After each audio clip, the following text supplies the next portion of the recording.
Hey everybody, it's Taylor with Boydston Grove, and today we're continuing our series where I make one of your projects, and this week we're making a door knocker. Let's get into it. We're gonna have so much fun. The idea for this door knocker was submitted by our good old friend Jack, a woodworker in West Virginia. His version looks really cool, but because I have a lot of pelleted woodpeckers in my neighborhood, I figured I'd model mine after one of those. The template for both his version and my version are available together for free on our website, so if you're interested in tackling this project for yourself, then just hit the link below to print off a copy. For my version, I'm using some scrap 3/4 inch material. I drew up some rough templates and traced them onto the wood.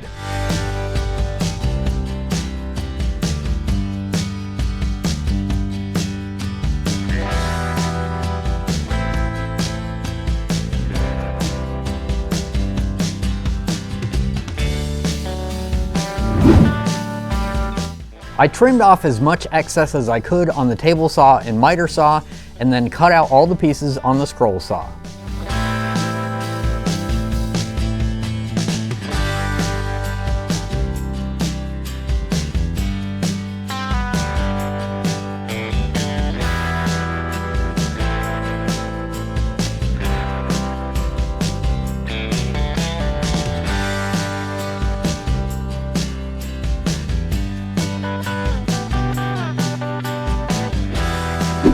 I sanded the pieces smooth and then drilled a 1/4 inch hole in the head and the wings on the given marks.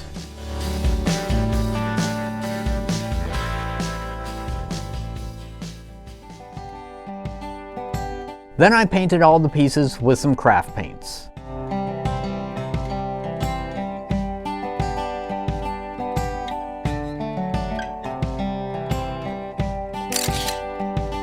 While that was drying, I started on the mounting base. I cut a 12 by 5 inch piece of pine, and after sanding it smooth, I used my router to put a nice profile on the top edge.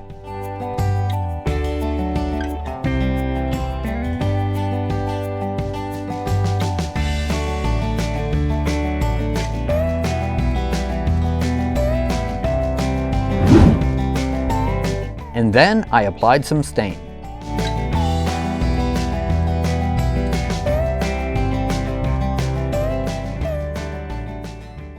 Now a word from our sponsor. As woodworkers and makers, we tend to value what we have, even if it's an old scrap piece of sandpaper. And to that, I just have one word for you: let it go. We may think we're being real thrifty by using old sandpaper, used jigsaw blades, or used scroll saw blades on our projects, but at the end of the day, it can actually make our projects take longer to complete, the finish won't be as nice, and it can just add frustration to our project time as we're trying to make something work that isn't working as well as if we just grabbed a new piece of sandpaper. Oh, I never thought about it that way. I heard somebody say once, use your sandpaper like you didn't pay for it. Now that may be a little extreme, but you get the point. Changing out your sandpaper, your jigsaw blades, and your scroll saw blades on a regular basis is actually gonna make your projects move a little bit faster, your finished product is gonna be a little bit nicer, and it's going to be much more enjoyable to work on these projects without the frustration of dealing with something that's used. At the end of the day, sometimes we just need to learn to let it go. Now, back to our project. With everything dry, I started assembly by gluing a 1/4 inch dowel into one of the wings. Then I carefully put a small screw in the end of the beak, making sure not to crack the wood, and used a Sharpie to color the head of the screw. I mounted a small spring to the back of the head. You can get these springs in variety packs from local hardware stores, but I'll leave a link to some in the description below. I also attached a piece of paracord to the front side of the head.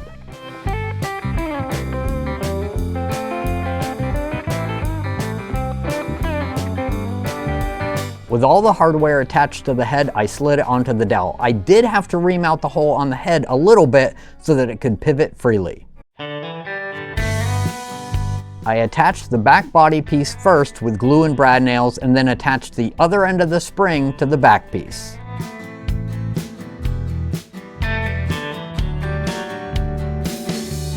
Before attaching the front piece, I added a small eyelet and slid the paracord through it.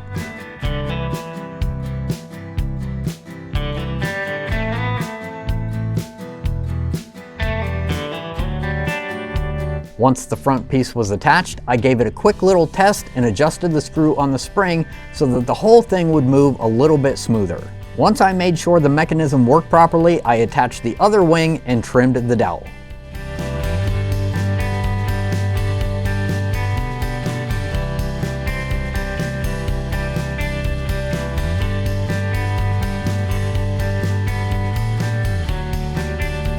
Then I mounted the knocker to the base plate with glue and screws.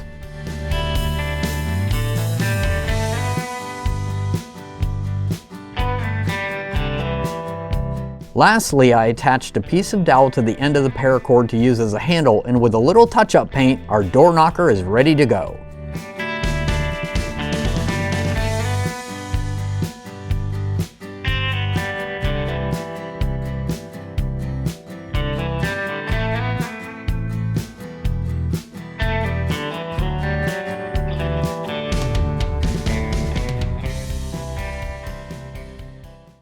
Alright, our door knocker is complete and I really like how it came out, but if I remade it, there's one main thing that I would do differently. That main thing is I would use a nice hardwood instead of this soft pine, and for two main reasons. Number one, there's a couple weak points where the grain direction is going the wrong way in a really skinny spot like around the legs, and if we used a nice hardwood, that would add a lot of strength in those areas. Secondly, this soft pine is not going to last very long in this humid Florida weather, but a nice hardwood would last much longer. Other than that, I think it came out great. Let me know what you think in the comments below. Like I said before, the templates for both Jack's version and my version are available for free on our website, so if you'd like to try your hand at building this yourself, just hit the link below to print off your copy. A big thank you to all our Grove members and welcome to all our new members. Your support means so much to us, and it is the beginning of a new month, so don't forget to go over to the members page and check out all the new plans that are available. I hope you all enjoyed today's project. As always, thank you very much for watching. Be safe and have a great day.